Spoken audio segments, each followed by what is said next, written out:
I was in the mountains of Nuristan. The roads were controlled by the Soviets. I went with my donkey. It was new for me, going not by a car, but with a donkey. Bombardment started, and I was hiding myself. I saw and saw, oh my goodness, like flying dragons, the rows of the planes. I just rushed into a cave, stayed there 5 or 10 minutes, lot of sound, and then quiet, silent totally. And then lot of shouting, cry, kind of thing that I couldn't believe it. I saw that my donkey was wounded. And that I never forget. My donkey was dying. The eye was full of blood. And I sat there. As he was talking to me, why you fight? What's wrong with you? Who you are? Have you ever seen a donkey burning the house of another donkey? No. The war has started. Oh gosh, what a war.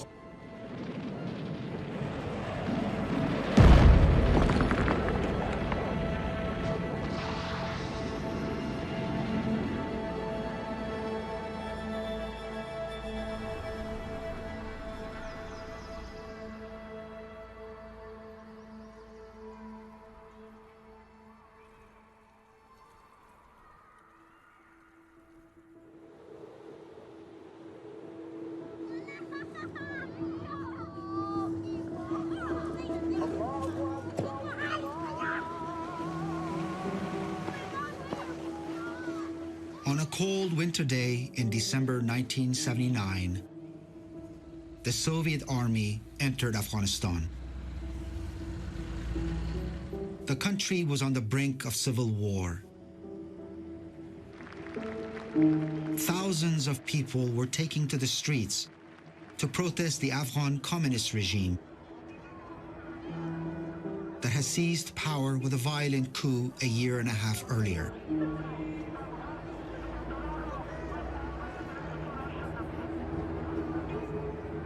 After months of riots and repression, the Soviet Union sent troops to support their Afghan allies and bring the situation under control. Afghanistan had to remain a socialist state.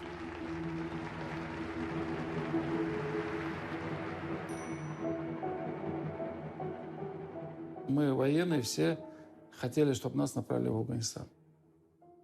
Мы считали, что надо оказать помощь афганскому народу. Вот мы это так воспринимали, что мы поедем, окажем помощь бедным дехканам нормально жить. Я помню, я приземлился 21 января 80-го года в аэродром Баграм. Мне показалось, что я попал в сказку «Тысяча и одна ночь». Небо, звезды, висят джинсы, апельсины. Те вещи, которые в Советском Союзе мы не видели.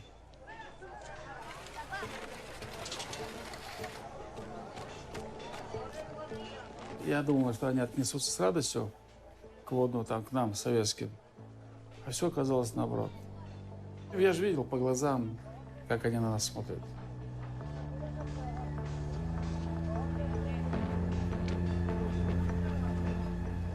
Soviet came to support this regime, this brutal regime. So how can you support an invasion which supports a brutal regime?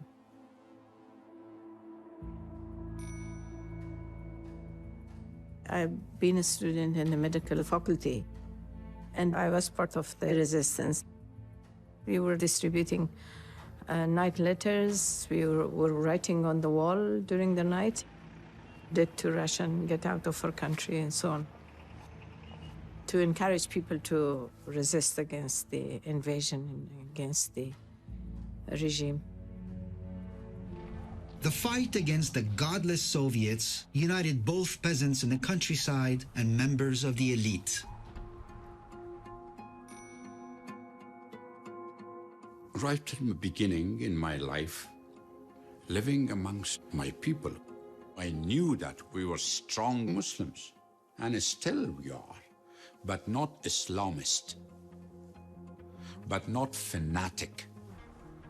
But whenever there was an invasion, people were mobilized around word of jihad, means fight for freedom. I thought the Russians, they don't have any belief. They're godless. I should not be with communists, and I should be with my people. And I joined the war.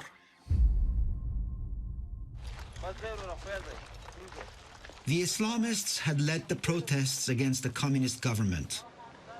After the Soviet invasion, they turned the resistance into a jihad. They called themselves the Mujahideen, holy warriors.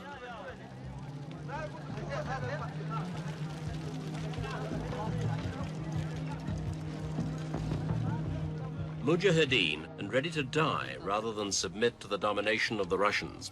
The Afghans feel very strong, but even if we don't have more chance, but still, we will fight till the last drop. Now, many of the men here are smiling and cheering and singing songs. How many of them are going to survive? Well, we can say maybe none of them will survive, but that's what we have decided, that we will kill ourselves or we will make it. The bravery of the Mujahideen inspired people across the country. The myth of the freedom fighters was born. I remember when I became a teenager, one of my dreams was that we will go and we will distribute water to the freedom fighters. At the time, I had no knowledge about why they're fighting, how was the fight. Only that was my dream, that I could go and I could help them. Can these largely illiterate and totally undisciplined tribesmen actually defeat the military might of the Russian forces? The Mujahideen were poorly equipped and lacked modern weapons. They were playing David to the Soviet Army's Goliath. When war comes to a place, it often happens that one man's misery becomes another man's profit. Well, here in Dara on the northwest frontier, they deal very profitably in death, for this is the street of 1,000 gunsmiths. With very little persuasion, you can get a rundown of the stock in Mr. Haji's shop. Spender. Yeah. How much is that? Take it check a week. 1,600 rupees. 1,600 rupees. Yes. Shooting position.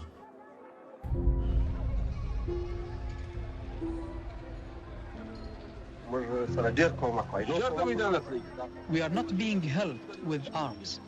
We are buying our guns and ammunition from Durra with our own money, and no one has helped us with this. Otherwise, we could finish the war in 20 days. When you stand and have a dream, you win because you have a hope. When you have a hope, you live. If you don't have a hope, you die every minute. I said, let us go to the world because they have everything. In our hand, what we have? Stone. Can you fight with a stone? Yes. Can you win it? Yes. How long it will take? I don't know. This is why I need help. Help was quickly found. In the logic of the Cold War, where the enemy of my enemy is my friend, the Afghan conflict was a welcome opportunity for the United States. Our first reaction to the Soviet invasion, it was a great shock because some in the CIA thought, this is really not a good idea from even the Soviet point of view. But they still went in. This invasion is an extremely serious threat to peace. A Soviet-occupied Afghanistan is a stepping stone to possible control over much of the world's oil supplies. The U.S. reaction to the Soviet invasion was swift, articulated by then National Security Advisor Brzezinski. I wrote to the president on the day after the invasion a memorandum in which I outlined what we ought to do, and the key sentence in it was, we now have a historic chance to give the Soviet Union its Vietnam. Brzezinski was a brilliant guy. He was sent out to Pakistan to reach a bargain, which would allow us to operate on their soil, to provide assistance to the Afghan resistance, the Mujahideen. In Pakistan, Brzezinski made a historic speech to the Mujahideen. Well, that land over there is yours. You'll go back to it one day because your fight will prevail and you'll have your homes and your mosques back again because your cause is right. God is on your side. Here's the National Security Advisor. It showed that America was back in business, and from there on, we moved into action, we, the CIA, and never let up. So we started with maybe, what, 10, 15, $20 million to buy a few guns. And it kept getting more and more, another 20 million, another 100 million. But it was still peanuts. That's not a lot of money. But we were beginning to make a difference. Have you bought many guns? Yes. For Afghanistan? Yes, many guns. How many? About 30,000. 30,000? Yes. That's a lot of rupees. Where does the money come from? This come America. From America? Yes.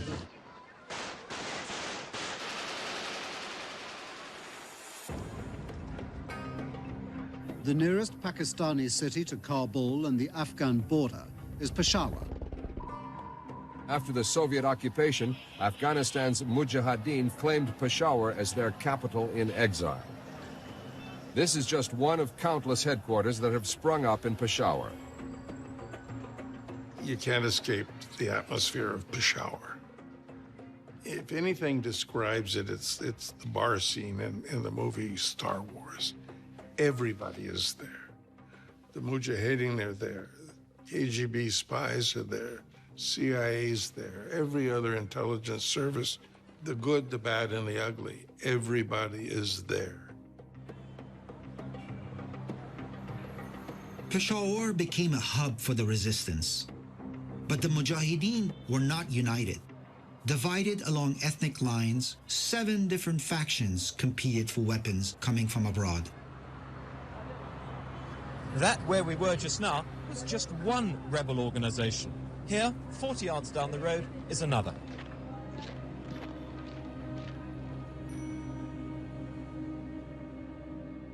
I arrived a few days after the Soviet invasion, and if you wanted to cover the Afghan story, you had to go to Peshawar. Most of the journalists, including myself, were very naive in the beginning. You'd go talk to these political leaders who immediately began telling you these very tall tales about what they'd achieved. You know, they had attacked a convoy of Soviets that killed so and so many hundred, and it was all lies. In Peshawar, incidents do tend to become exaggerated. If all the claims of the Islamic guerrillas were totted up, then almost the entire Soviet force of over 100,000 men would have been destroyed. If you destroy 100 tanks, if it's not in the media, nothing has happened. Then I rushed to Pakistan back and I tried to find out the media, exaggerating also sometime to attract them, you know. We destroyed 25 tanks, which we had destroyed 1. Really. We killed 100 Russians, maybe 2. How many Soviet soldiers his troop have killed? Over 800 persons. How many weapons have they captured? 10,000 in number. 10,000 rifles? Yeah, right. These political leaders realized the more they were cited on VOA or the BBC, the more support they would get from the Americans, from the CIA, and so on. So it was very, very important for them to have this PR. Each of those party leaders had their own strange combination of good and evil. But the point was to defeat the Soviet Union.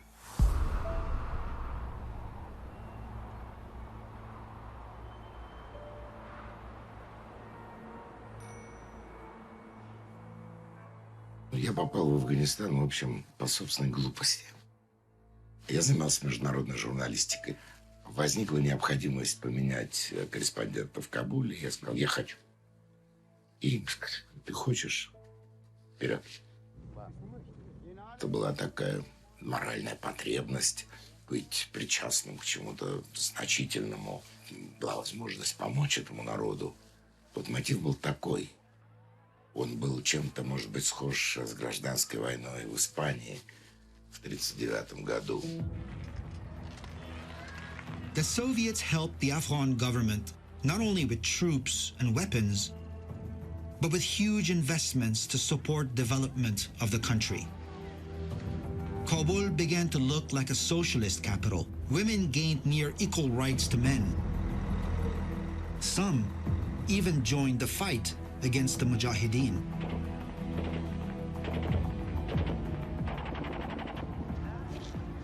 The government had their own style of women. I mean, they encouraged more women to come and sing on the stages. They were talking about more women's freedom.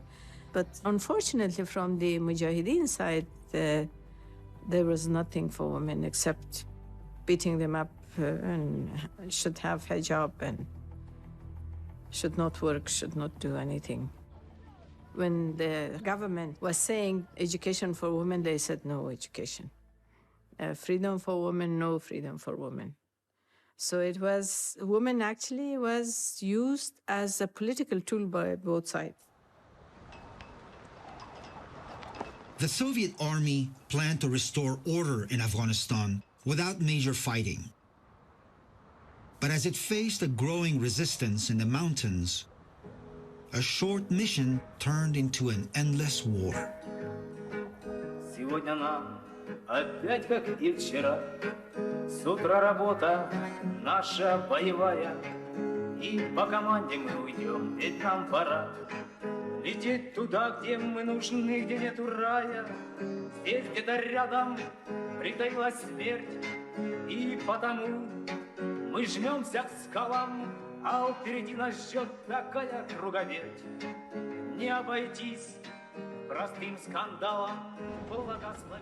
В основном солдаты были мальчики из русских и украинских деревень, которые никогда не видели гор, никогда не видели ничего, кроме маленького городка. Они ходили в школу, и для них, конечно, это была абсолютно другая планета. И по сравнению со взрослыми муджахидинами, для которых эти горы были родными, конечно, они были гораздо слабее, они были несопоставимы. Вот как бы один против одного. Первый батальон, который начал практически боевые действия, это был батальон, которым я потом командовал. Основные боевые действия шли в горах. И я считаю, начало таких боевых действий – большая стратегическая ошибка. Вообще самое тяжелое в командирах боевых действий – посылать людей в бой. Ну, такого страха не было. Вопрос себя упрекаешь, если там что-то случалось, или подрыв, или погибший, или там бой, там они попали куда-то в окружение образа, то начинаешь думать о том, почему ты не обеспечил все, чтобы этого не случилось. Вот и все. Ты сам себя коришь. Сейчас мы едем по населенному пункту Чарикар. Это очень неспокойное место. Отсюда и до самого Кабула начинается самая опасная зона на нашей трассе.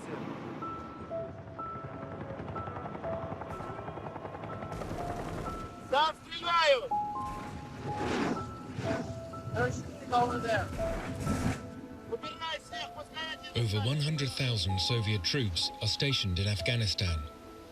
They have modern equipment, modern weapons, and modern means of transportation.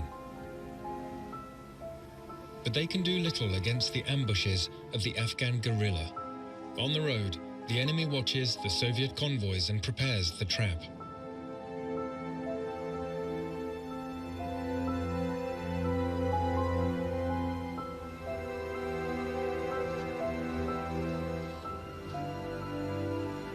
The first and last vehicles are rocketed and set on fire. When the Mujahideen's assault begins, the Soviet soldiers realize they are helpless.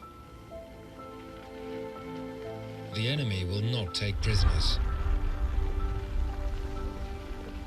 Еще час назад здесь была обычная мирная дорога вот в этом узком ущелье, на дне река протекает. И вот вы видите огонь. Вот что делают эти наемные убийцы.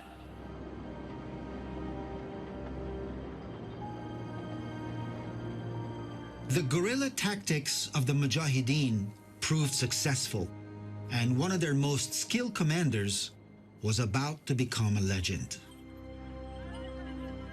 In 1981, I was approached by Masoud Khalili, who always been talking with me about doing this trip into Afghanistan. And he said, you've got to go up there because there's this extraordinary Afghan commander called Ahmed Shah Massoud. And he said, that would be a great story for you. And also the French doctors are working up there with him.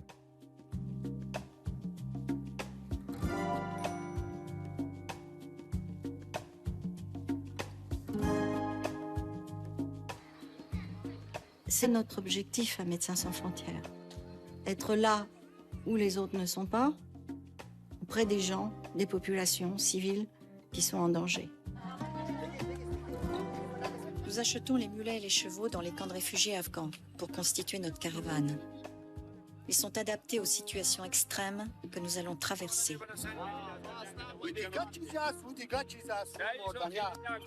You obviously couldn't take a bus or fly because occupied country, so we had to walk and go take horses with us.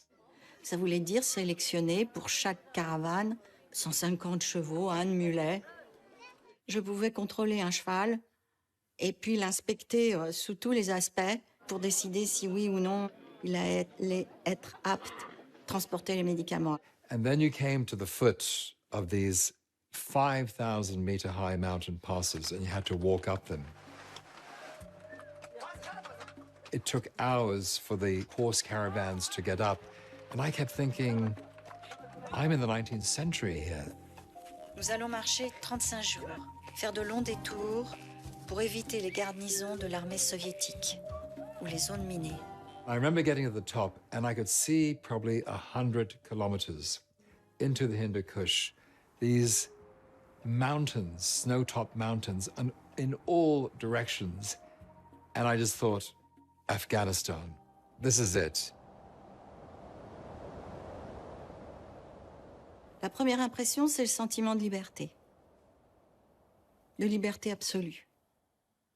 C'est un peu irréel parce qu'il y a des endroits que la guerre n'a pas touchés, et puis il y a d'autres villages qui ont été bombardés 60 fois en 4 ans. C'est l'absurdité de la guerre. Hein. When we actually got to the Panjshir Valley, we got that word that we had to meet this guy, Massoud. And suddenly, Massoud came with 3 or 4 men, all with Kalashnikovs. And I burst out laughing because he looked exactly like Bob Dylan. C'est quelqu'un de très charismatique, qui a une belle gueule, qui a un niveau d'éducation important, mais surtout intellectuellement, il accrochait bien avec les Occidentaux, et les Français en particulier. Les gens pouvaient plus facilement s'identifier à lui, ou le comprendre, ou s'intéresser aux problèmes des Afghans. Comment Massoud, les téléspectateurs occidentaux doivent se demander comment une petite vallée comme la vôtre, avec 5000 hommes mais seulement 700 armes, arrive à tenir en échec l'armée réputée la plus puissante du monde, l'armée rouge. La première chose, c'est la l'aide de Dieu. Et la deuxième chose, c'est que nous Mujahid, tous c'est très courageux. Ahmed Shah Massoud perhaps the most gifted guerrilla leader in the whole of Afghanistan. Although he's only one of 5 or 6 major Afghan resistance leaders, he's the most glamorous, the most successful, and the best known. I was always proud to be his friend. He was a good human being, and always he had a plan. مکمل از نقطه نظر مهمات و مواد غذایی اکمال هست. دشمن در حدود 300 نفر است. Enemy is about 300 people. He was smart enough to understand his people and trust his people. Leadership is very important in a guerrilla warfare. He has become and proved to be a charismatic guerrilla leader of Afghans inside Afghanistan. We never seen his photo, but everybody was talking about how brave he is. He's alone and he's climbing in the mountains, killing the Russians. با توکل به خداوند الله اکبر گفته فیر شروع کن. الله اکبر.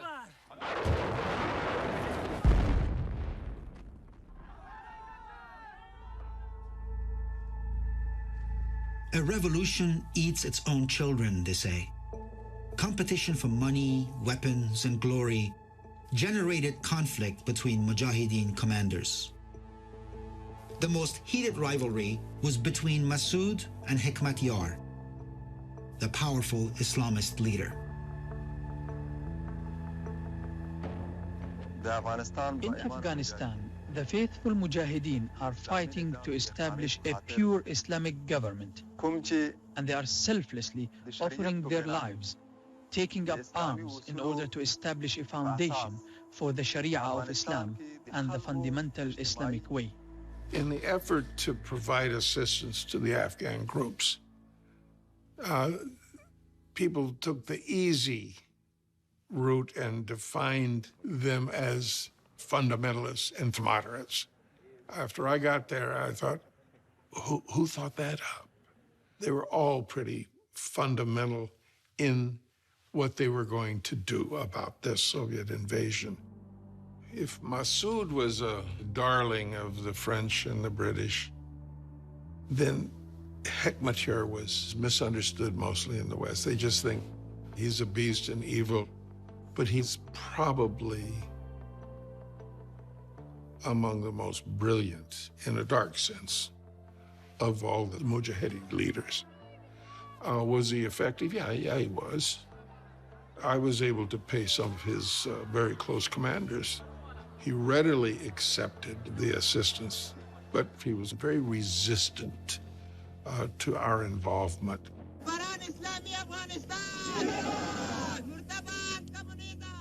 بگذارین افغان‌ها خودشان هیروی خود را انتخاب کنند.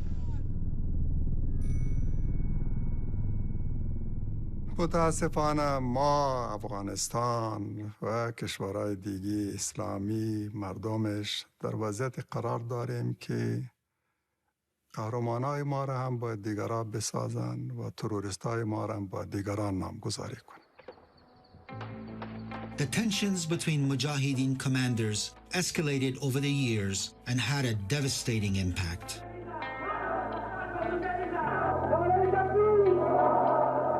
I can't say that we were 100% right, you know.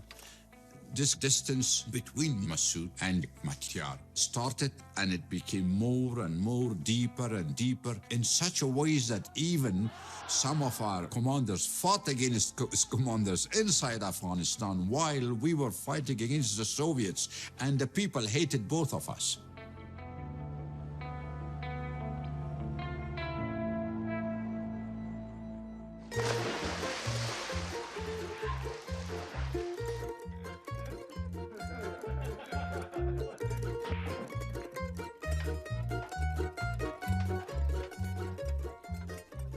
Ты живешь на войне изо дня в день, из недели в неделю, из месяца в месяц. Ты привыкаешь к этому. Это такое голливудское представление, что ты живешь в страхе. Нет. Пестрый круговорот жизни Кабула, первым открывающийся взгляду человека, стремящегося понять, чем живут сегодня афганцы, их будничное спокойствие обманчиво. Оно в любой момент может взорваться в самом прямом смысле этого слова. Я очень хорошо помню, есть такая должность офицер по безопасности, который нам говорил: запомните, машина – это не средство передвижения, это средство вашего уничтожения. Обученные за рубежом бандиты проникают на территорию республики, продолжают диверсии, террор, поджоги. Бомба, заложенная в автомобиль, взорвалась в самый разгар рабочего дня. Ставка врагов примирения остается прежней – посеять панику и озлобление.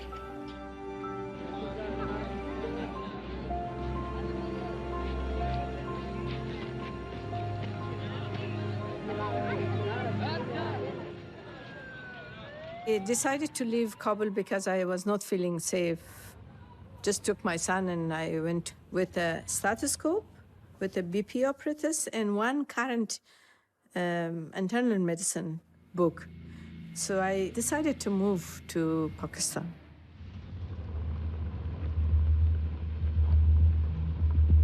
By 1985, after 6 years of combat, it became clear that the Soviet army was stuck in a stalemate, while the resistance kept growing. وقتی دشمن مشخص نباشه، دشمن جبهه جنگ منظم نداشته باشه، با یونیفرم اردوی منظم با تو نجنگه، معنایش اینه که تو با همه که طرف مقابلت است میجنگی، دشمن و غیر دشمن میجنگی. و این خودش یک چانس طلایی است و دشمن تو که محدود است. کو دشمن کلان بسازه و دشمن گسترده بسازه و از حمایت هرچی بیشتر نیروهای برخوردار بسازه کو نیروها از طرف تو آسیب دیدن. На Великой Отечественной войне, вот по мне, как офицер генерала, легко было воевать. Почему? Вот он противник, вот фронт, и пошел. А здесь где? Вот он идет, мирный, а я знаю, что он впереди закопал мину. Вот он сидит и смотрит на колонну, мы идем.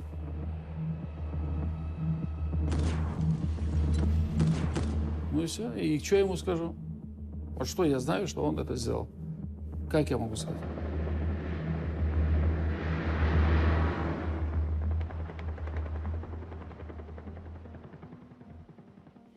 Я военный летчик советской ФВС Владимир Колесник.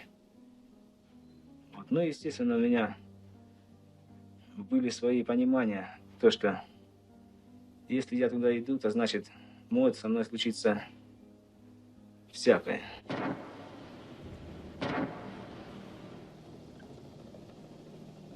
Нам приходится часто сталкиваться лицом к лицу с врагом. Приходится стрелять в людей не по мишеням. Приходится их убивать. Вот в Воркуте я просто включил. До сих пор я ничего не понял. Понятно, ни население, ни душман. Полгода тому назад одна из групп попала в засаду глухом. Из группы осталось 4 человека. Вот представьте себе. Отрезали головы, отрезали конечности, пробивали отвертками, ножами, выкалывали глаза. Первое, что чувствуешь, когда погибает твой друг, отомстить за него. Выпустить, видимо, вот всю вот эту обойму, которая у меня в автомате есть. Война не то, что она делает хорошего человека плохим. Она может сделать хорошего человека еще лучше, а плохого человека еще хуже. Можешь ли ты убить человека? Вот в Москве на улице, наверное, нет. Но особенность в том, что там ты не воспринимаешь его как человека. Это для тебя какое-то абстрактное существо. Он не ровен тебе. Ты можешь его убить.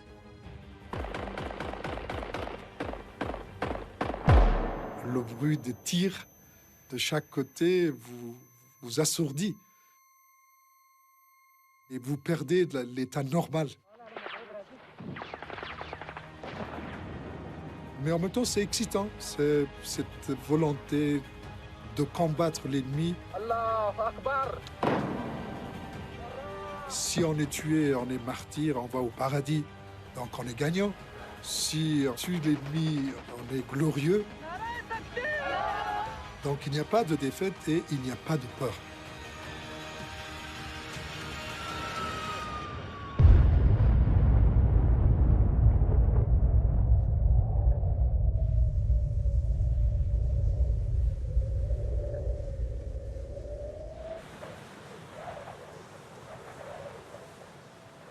More than 1 million people died in that war.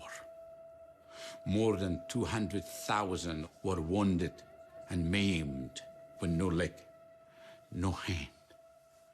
And thousands become refugees in front of me going to another country. The sprawling refugee camps on the Pakistani side of the border provide indisputable evidence of the continuing crisis. Since the Soviet invasion of Afghanistan in 1979, nearly 3 million Afghans have poured across Pakistan's long, unguarded border. Avec 5 millions de réfugiés, 3 au Pakistan, 2 en Iran, et le reste qui reste à l'intérieur, ça devenait un jeu de massacre pour ceux qui restaient. Et les gens qui n'ont pas fui, c'est soit parce qu'ils étaient trop loin de la frontière et trop pauvres. Ça coûte très cher de partir. Il y avait les blessés civils et les blessés des combattants afghans. Il y avait les blessés civils et les enfants en particulier qui avaient un bras arraché, une main arrachée. Il devient une charge pour la société. Parce que un mort, on le regrette, mais un handicapé, ça fait mal à toute la famille. خوب نمیشم. باش خوب نمیشم. دیگرش خوب است. دیگر خوب است جانش مگر فلش است. پس حرکت نمیگیرم.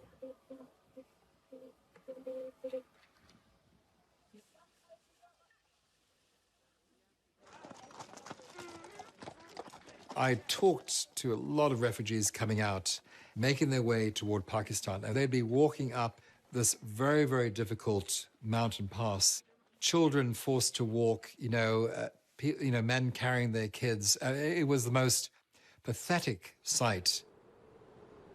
And they would sleep in the mountain passes overnight, and of course they would die of exposures. And that's where you saw what impact of war is. You would always see grave upon grave upon grave of people who died. Life is dangerous in Afghanistan. I have to escape from Afghanistan, our lovely country, to go to the Pakistan to join with our brother and Muslim brother. Even I personally lived through all these things, and sometimes when I think that how much capacity you as a human have, how much resilience you can build, how much capacity you would have to digest all these.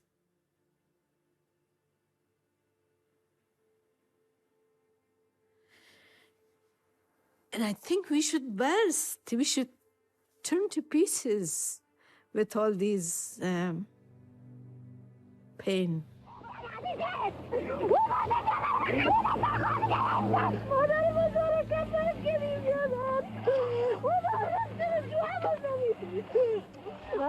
When Afghanistan was under the occupation of the Soviets, the news of human suffering went to the Muslim world. There were boys who wanted to come and help Afghan war against the Soviets. My age was 23, 24 years in that time. I was living in the west of Algeria. I read that Afghanistan was occupied by Soviet Red Army and Muslims should help their brothers in Afghanistan to liberate their land. Afghanistan became very famous in the Arab world. And then everyone started thinking how to join, how to help, how to go. I first started coming across Arabs in Peshawar when you had these rather wealthy Saudis would turn up, or from the Emirates, and they literally had suitcases with them full of money. It wasn't military in the early days. It was humanitarian. It was clinics, schools, and mosques, primarily mosques. And even bin Laden, he began as a humanitarian.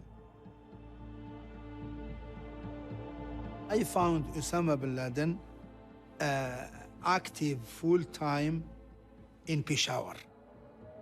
I remember 2 guest houses to welcome the Arabs when they come, before they send them inside Afghanistan.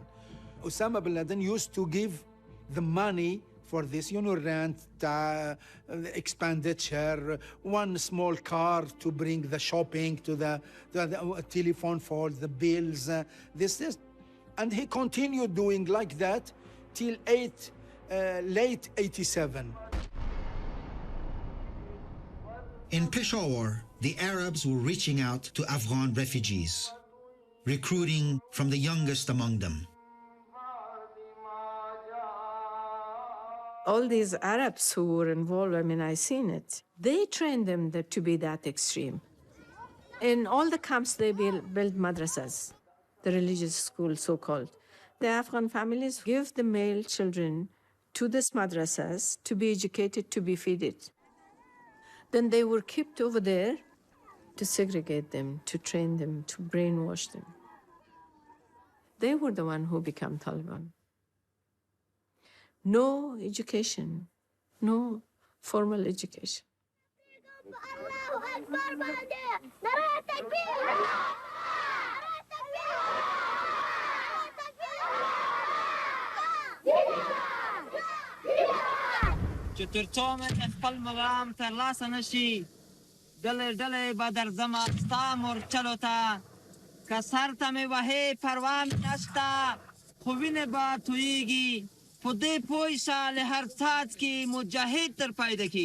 People call some of them fanatics.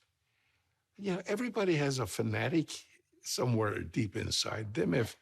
If you bring in 120,000 Soviet troops and kill 1 million people and wound 1.5 million and drive 5 million into exile, you might get a little fanatic.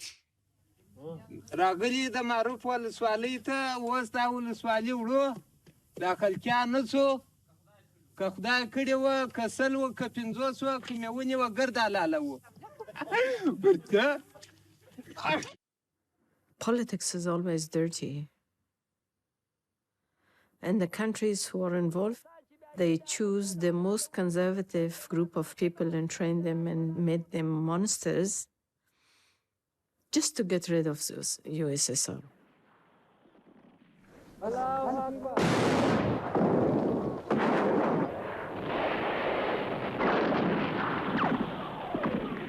То, что мы не выиграем эту войну, стало понятно, потому что каждый день я видел, как приезжает грузовик. Этот грузовик сваливает трупы, и их разбирают и заколачивают в ящики. Официально опубликовать рассказ об этом в газете я, конечно, не мог. До самого последнего дня войны действовало правило. В одном репортаже 1 убитый, 2 раненых.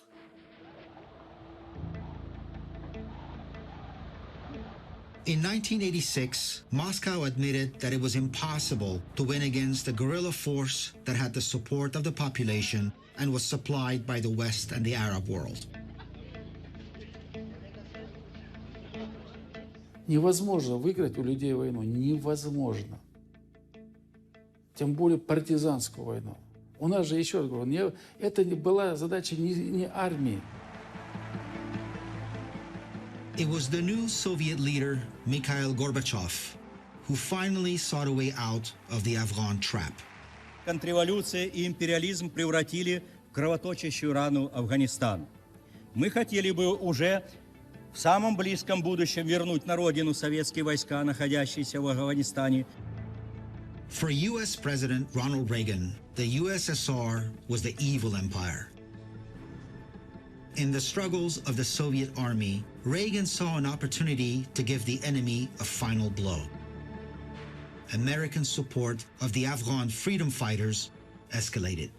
When we support the Afghan people, we become caught up in and ennobled by their struggle for freedom. Isn't that what America is always stood for, and what we should stand for in 1986 and beyond? Up to that point, I believe U.S. policy was to bleed the Soviets, to fight to the last Afghan. And Ronald Reagan, who had this sense of morality of right and wrong and things like that, they decided they weren't going to fight to the last Afghan anymore. They were going to give them whatever they needed to win. They had a CIA said, I'm going to give you $1 billion this year. Do you think that's enough? Well, how would I know what $1 billion, whether it was enough or not? I didn't know it. I said, let me try. And so CIA then began to really move on the Afghan thing.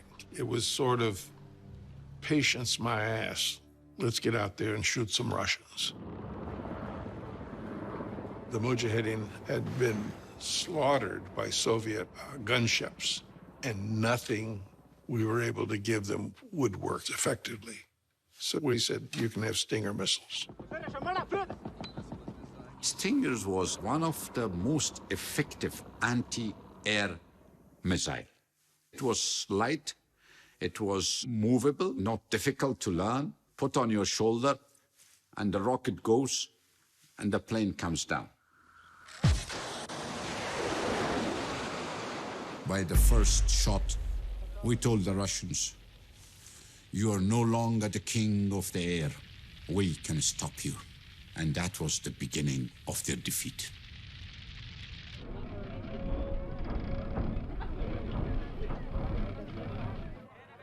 As the Soviets negotiated their withdrawal, life in Kabul became unbearable. The Mujahideen had almost sieged the city. Fuel and food became scarce, and more people wanted to flee.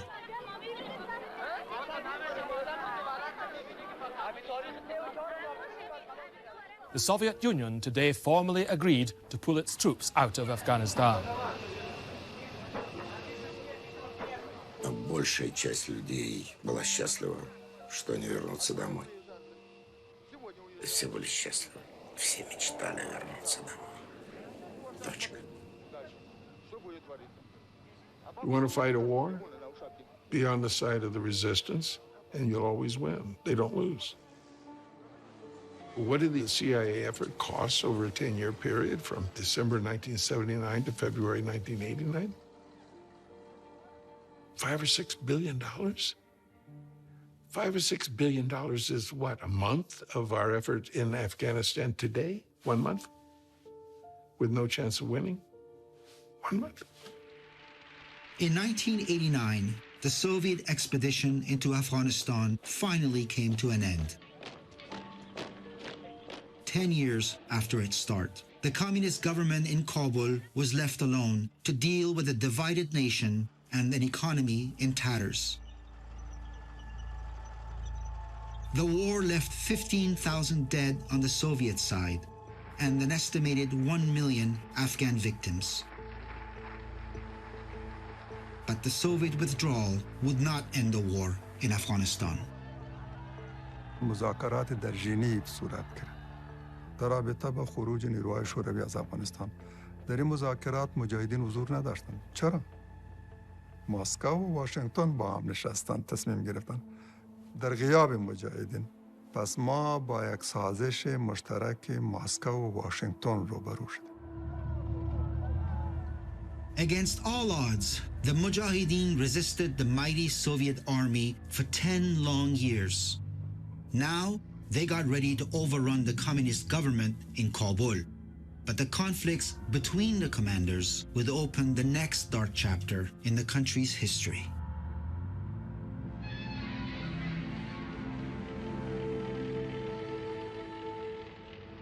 The day I saw the Soviet tanks leaving Afghanistan, the back of the tanks going out of Afghanistan, that was a day that I indeed thought that what we dreamed now comes true. But immediately I felt in between hope and fear.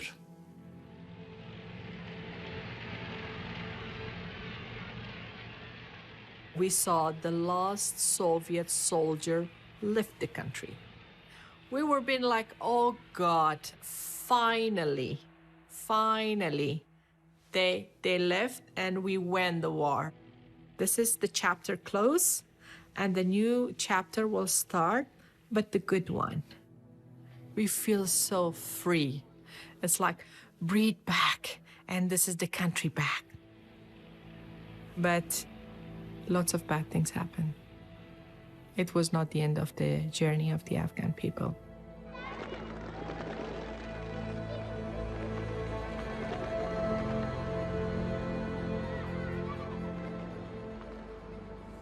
Если американцы ставили перед собой задачу устроить некий Вьетнам для русских, да, они эту задачу сделали, они ее выполнили. Но у этого есть свой результат. Да, развалился Советский Союз. Но мы теперь имеем ИГИЛ. ИГИЛ выросла из Аль-Каиды. Аль-Каида выросла из Талибана. Талибан вырос из муджахидинов, которых вырастила ЦРУ, вырастили Соединенные Штаты. Наша вина огромна. Вина Советского Союза. Но она сопоставима с виной Соединенных Штатов.